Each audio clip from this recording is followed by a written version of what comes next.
All right. Good afternoon, everyone. Today is World Oceans Day. In a message for the day, the Secretary General noted that in these turbulent times, the ocean reminds us that we are bound together. But the ocean is in deep trouble, he said, and we're pushing it past its limits. The Secretary General stressed that we cannot keep treating the ocean as limitless. He emphasized that we must build a new relationship with the ocean, grounded in science, framed by international law, and built on shared responsibility to advance the Sustainable Development Goals. His message was shared with you, and in a short while, we will be joined here by our guests, Stephen Hill, Assistant Secretary General for Legal Affairs, and Bahia Tazib, Deputy Permanent Representative of the Kingdom of the Netherlands to the United Nations, along with Rafael González Quiros, Director of the Oceanographic Center of Gijón, and Fabien Cousteau, aquanaut, an oceanographic explorer and founder of the Fabien Cousteau Ocean Learning Center. And they will brief on the third World Ocean Assessment. We are alarmed by the overnight escalation, including renewed strikes in the southern suburbs of Beirut yesterday and reported Hezbollah strikes into northern Israel. We urge all actors to exercise maximum restraint and refrain from any action that could further inflame an already volatile situation. We urge all parties to fully abide by the ceasefire jointly announced by Lebanon, Israel, and the United States last week, and to avoid any steps that could undermine ongoing diplomatic efforts to achieve a durable peace. We note with concern the devastating impact the ongoing hostilities are having on civilians. We reiterate that civilians and civilian infrastructures must not be targeted. We call on all actors to uphold their obligations under international law, including international humanitarian law.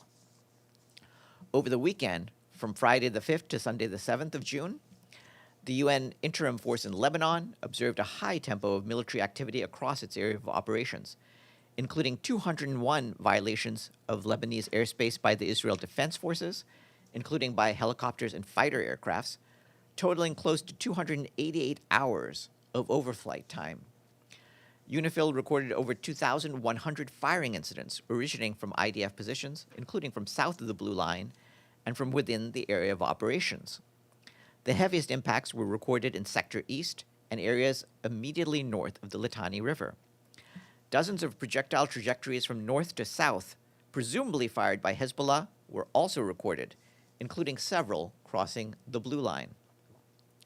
Our peacekeepers continue to be directly affected by the hostilities. On Friday, a drone dropped a grenade near a UNIFIL convoy near Beit Yahun in Sector West, while the convoy was halted pending operational deconfliction. Another drone then dropped a second grenade near the convoy, following which peacekeepers responded in self-defense by shooting down one drone. No injuries or damage were reported, and the convoy subsequently withdrew safely from the area.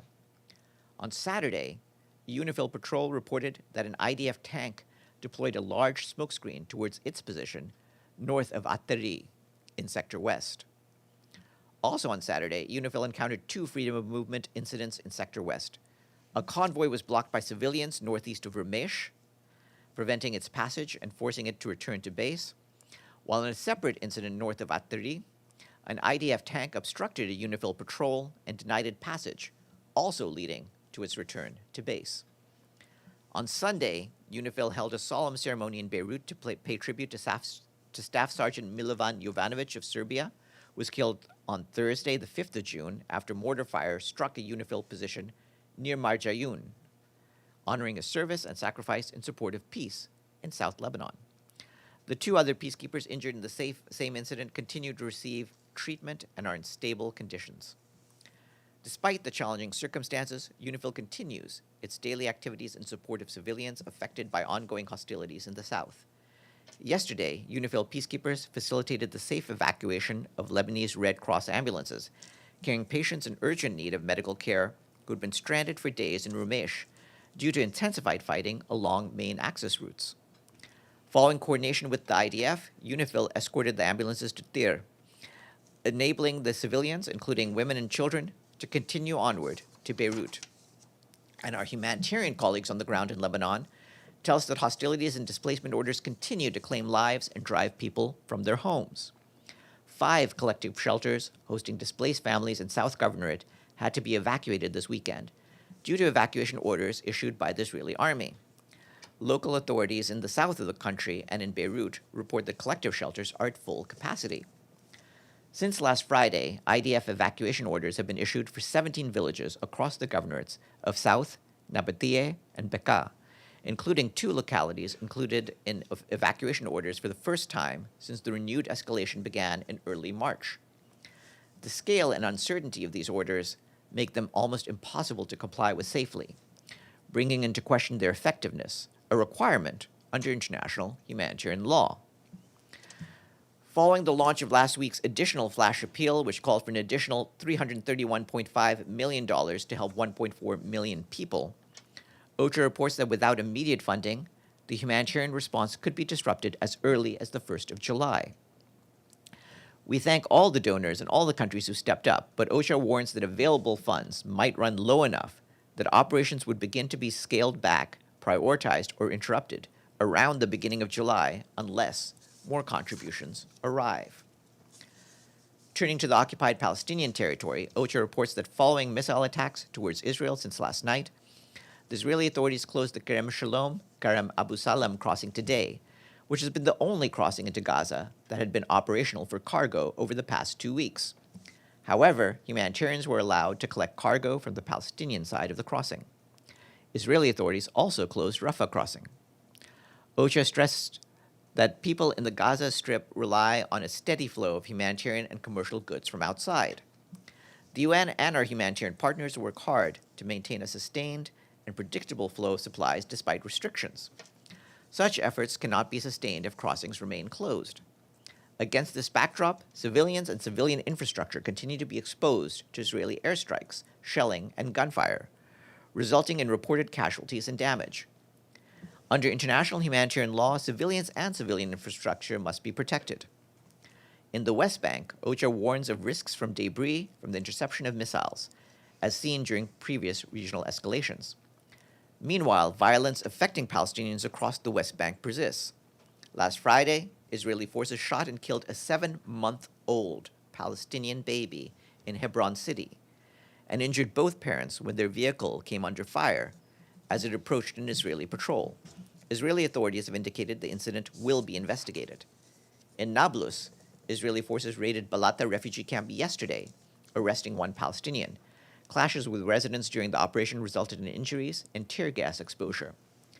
Palestinians in the West Bank must be protected as required by law, and perpetrators of violation must be held accountable. We have 3 senior personnel appointments today. The Secretary General announced the appointment of Tressa Ray Finnerty of the United States as Deputy High Commissioner in the Office of the UN High Commissioner for Refugees.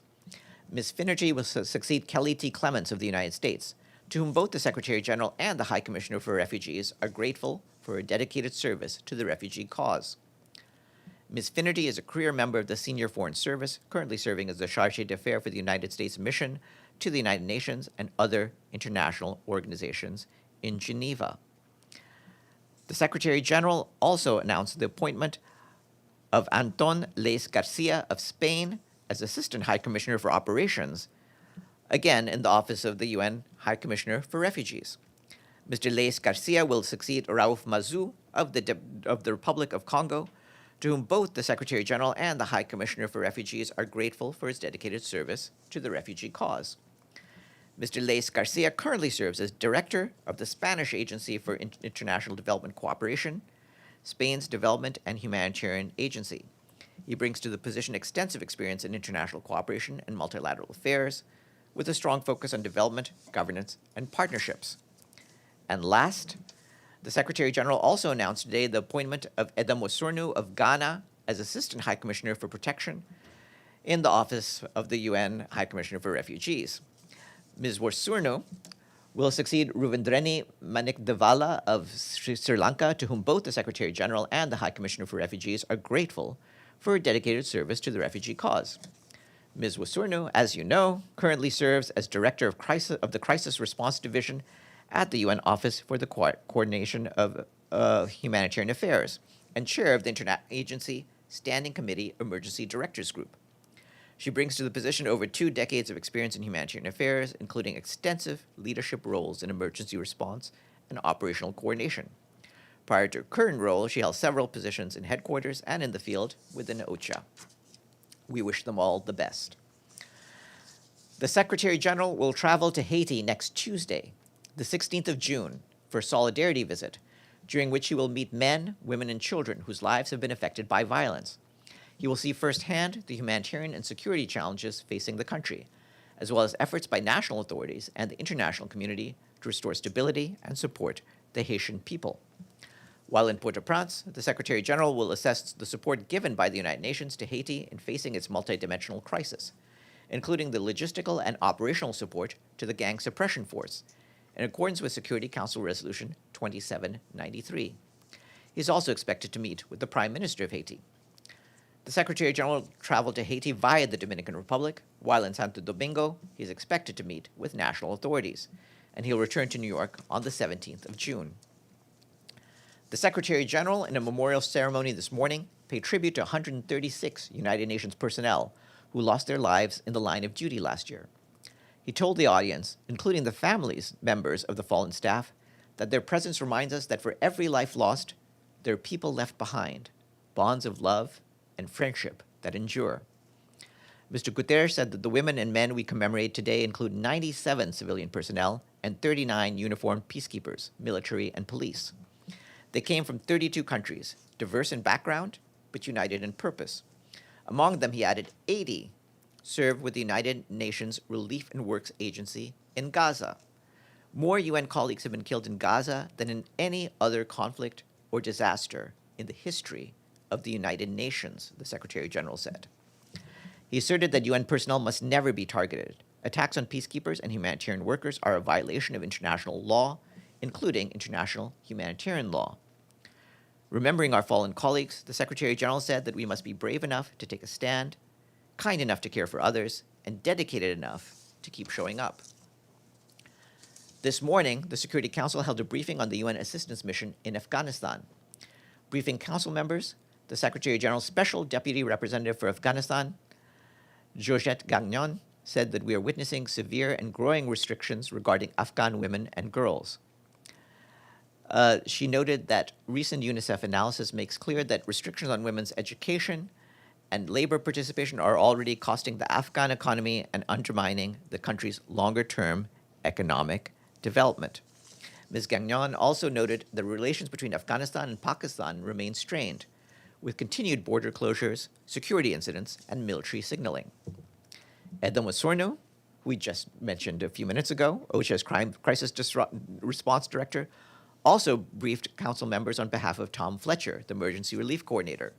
She noted that Afghanistan's humanitarian crisis is not standing still, it is evolving, and in several respects, deteriorating under the combined pressures of rising needs, declining resources, and restrictions on women. Ms. Wasurnu said that response is being severely constrained by underfunding. She noted that this year's response requires $1.71 billion to reach 17.5 million people, and so far, we've received just 15% of that funding. Both remarks have been shared with you. From Ukraine, our colleagues at the Office for the Coordination of Humanitarian Affairs tell us that intensified hostilities and attacks along the front line continue to kill and injure civilians, as well as damage critical civilian infrastructure across the country. Authorities reported that between Friday and the early hours of today, at least 33 civilians were killed and 221 were injured, including children. The most affected areas were in the regions of Donetsk, Kherson, and Zaporizhia. Other regions impacted by the hostilities included Sumy, Dnipro, Kharkiv, Odessa, Chernihiv, and Mykolaiv. OCHA is also concerned by a series of incidents affecting humanitarian organizations in Kherson over the weekend. Several humanitarian vehicles came under attack, injuring aid workers and volunteers and damaging clearly marked humanitarian assets. Our humanitarian colleagues note that these incidents highlight the growing risks faced by both civilians and humanitarian personnel operating in frontline areas. This afternoon at 3 p.m., the Security Council will hold a briefing on the maintenance of peace and security of Ukraine.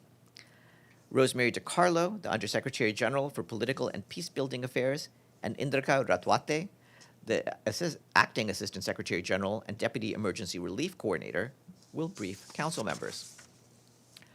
Turning to Sudan, our colleagues at OCHA tell us that despite funding shortfalls, access constraints, and insecurity, we, together with NGOs and local partners, continue to deliver life-saving assistance across the country. In North Darfur State, some 610,000 people have received food aid in Tawala locality, while in Sennar State, a nutrition campaign supported by UNICEF recently reached nearly 340,000 people, mostly children who received vitamin A supplementation. In White Nile State, cash assistance continues to be distributed to some 340,000 people across camps in Jabalain and Salam localities. The World Food Programme and its partners hope to reach 340,000 South Sudanese refugees with vouchers, while UNICEF and its partners continue to provide safe drinking water to about 15,500 people in Kosti, Tandalti, and Jabalain. At the same time, our colleagues warn that conditions are worsening as the rainy season begins. Severe gaps in water and sanitation are affecting an estimated 1.1 million people in South Darfur, increasing the risk of cholera and other waterborne diseases. Local responders continue to work to address disease outbreaks in several states. Meanwhile, OCHA remains alarmed by continued drone strikes and insecurity affecting civilians and humanitarian access. Recent attacks across the Kordofan region reportedly killed at least 15 civilians, injured many others, and damaged civilian infrastructure, including a key bridge in South Kordofan, vital for civilian movement and aid delivery. OCHA is also concerned by intercommunal violence in Darfur. Recent clashes in South Darfur State displaced an estimated 13,500 people and reportedly left at least 16 people dead. Once again, we call on all parties to protect civilians and civilian infrastructure and to facilitate rapid, safe, unhindered, and sustained humanitarian access. Additional funding remains critical to deliver life-saving assistance to millions of people in need across Sudan. And from the Democratic Republic of the Congo, we and our partners continue to support authorities in responding to the Ebola outbreak. Yesterday, the humanitarian coordinator ad interim, Damian Mama, arrived in the town of Bunia in Ituri province for a 3-day visit to assess the response and strengthen coordination in support of government-led efforts. The Ebola health response is focusing on case management, the operation of treatment centers, the delivery of essential medicines and supplies, as well as community engagement, risk communication, and strengthened surveillance. However, as we have mentioned, response efforts continue to face significant challenges, including gaps in contact tracing, limited treatment capacity, and shortages of essential medicines. Scaling up laboratory capacity is also critical to ensure timely dedication and confirmation of cases. OCHA continues to support the response, facilitate humanitarian access, and strengthen community engagement to help contain the outbreak. On June 6th, health authorities in the DRC reported 27 new confirmed cases, bringing the total to 515 across the provinces of Ituri, North, and South Kivu. Ituri remains the epicenter of the outbreak, accounting for approximately 95% of cases. To date, 12 patients have recovered. The outbreak is unfolding in an already severe humanitarian crisis. Nearly 15 million people across the Democratic Republic of the Congo need humanitarian assistance, while more than half of all displaced people, or 3.4 million, are living in areas affected by the outbreak, complicating our efforts to respond. Turning to the Philippines, as you are aware, a 7.8 magnitude earthquake struck off the coast of Sarangani province in the country's south today, claiming at least 19 lives, with 12 people missing and more than 130 others injured, according to authorities. There's reportedly been extensive damage to homes, government buildings, hospitals, and schools. Power and telecommunications outages have also been reported, while damage to roads and bridges is limiting humanitarian access to some communities. OCHA commends the swift response of authorities and is working closely with the government and our partners to assess the impact of the earthquake.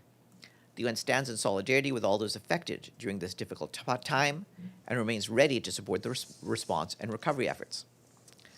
And last, the UN High Commissioner for Refugees, for Human Rights, Volker Turk, today warned that the expansion of sanctions imposed by the US against Cuba is causing widespread harm to the population and endangering lives.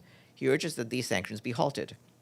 Given the tensions created by the situation and the increased risk of social unrest in Cuba, Mr. Turk also urged the authorities to exercise utmost restraint and to respect the rights to freedom of expression, association, and peaceful assembly. Any questions before we turn to our guests? Yes, Edie. Uh, Farhan, can you tell us what the Israelis are telling the UN about why they're keeping all of the crossings uh, closed except for one? Well, and even that one crossing is not open today. Right. And regarding that, what I can tell you is that the Secretary General is deeply concerned by the decision to close the Kerem Shalom and Rafah crossings and suspend the entry of supplies into Gaza. He calls for the immediate resumption of humanitarian movements at scale into and throughout Gaza, and urges all parties to facilitate the rapid, safe, and unhindered delivery of humanitarian assistance in accordance with their obligations under international law, including international humanitarian law. The Secretary General underscores that humanitarian assistance is indispensable for the survival and well-being of civilians in Gaza. Humanitarian needs remain immense, and access must remain predictable, sustained, and unimpeded. But thank you for the statement. What are the Israelis saying about why they are closed?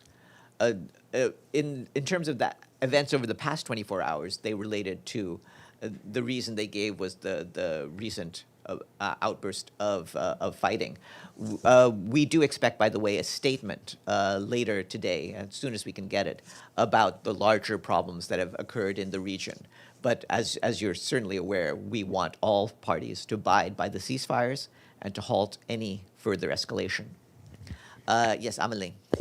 Thanks, Farhan. It's a follow-up as well on the crossing points. So do I understand correctly that there are no crossing point functioning today? Yes. As of right now, none of the crossing points are open. Okay. The aid distribution is happening within Gaza, but nothing is coming in from outside. Okay. And did the Israeli authorities give any kind of indication of how long the Kerem Shalom crossing could stay closed? We are not aware of when they intend to open it, but like I said, the Secretary General is calling for all crossings to be open as soon as possible. Islam. Thank you, Farhan. Just to clarify, you said outburst of the fighting. You mean in Lebanon that Israel is relating to the closing the gates, I mean the crossings? Yes, and I talked about the fighting in Lebanon. Of course, we were also concerned by the fighting that happened yesterday evening involving both Israel and Iran. But across all the theaters of conflict, we want all of the kinetic activity to stop. But from the UN point, is this normal that Israel relates, the Gaza crossings with the other fighting or conflict areas? I think that's really something for the Israeli authorities themselves to explain, not us. We do not believe that the crossing points into Gaza should be closed. The survival of the people of Gaza is dependent on a flow of humanitarian aid being available at all times. We want the previous system of normal humanitarian traffic, normal commercial traffic, to be restored. And so we do not accept any of these closures. And last question on Lebanon again. On the top of the ceasefire violations and also Israeli evacuation orders, New York Times reported this weekend that according to the collected visual evidence, verified the Israeli military usage of white phosphorus in very populated areas. Do you get any report on that from the UN personnel from the ground? And also, what is the SG's reaction to this international banned weapon usage? We do not believe that white phosphorus should be used as a weapon by any party under any circumstances. And that's where we stand on that. Yes, Gabriel. Thank you, Farhan. Follow up on the Israeli evacuation orders in Lebanon. Are those evacuation orders legal under international law? Sorry? Are Israel's evacuation orders in Lebanon legal under international law? Israel is not the sovereign power of Lebanon. Obviously, we believe that everyone has to respect the sovereignty and territorial integrity of Lebanon. And in your statement on that very topic, you said the scale and uncertainty of these evacuation orders make them almost impossible to comply with, bringing into question their effectiveness as a requirement under international law. Yes, that's exactly accurate, and I stand by what we said about that. Abdul Hamid. Thank you, Farhan. I have two questions. First, on the baby, the 7-month-old baby, he has a name. His name is Wissam Abu Haikal. Such a heinous crime, why it was not condemned strongly and use a strong language to condemn such a heinous crime? You heard what I said. We condemn all killings I of did. civilians. In this case, we have been informed that there will be an investigation, and we believe that this should be investigated. It's appalling that a 7-month-old baby is among the casualties. You know how the Israeli investigation, how serious they are. Anyhow, my second question, a U.S. ambassador, his name is Jeff Bartos of the U.S. mission, he wrote on his X account, the United States will continue to advance President Trump's vision for a back to basic UN that meets its full potential. He, in fact, almost takes credit of all the cuts and the saving and money of the UN reform. Do you agree with that? Is it a U.S. plan or a UN-led and the SG's plan to reform the United Nations? You're aware of what the Secretary General's plan is. We've talked about this at length over these briefings for several years now. You're aware of the UN 80 initiative and the role that the Secretary General has played, both in terms of streamlining the Secretariat under his own authority and proposing to the member states steps that they can take. The steps, by the way, to make the UN more efficient that are undertaken by bodies like the General Assembly are to the credit of all the member states, not any individual one. And we certainly appreciate the work that all states, including the United States, have played in the reform process.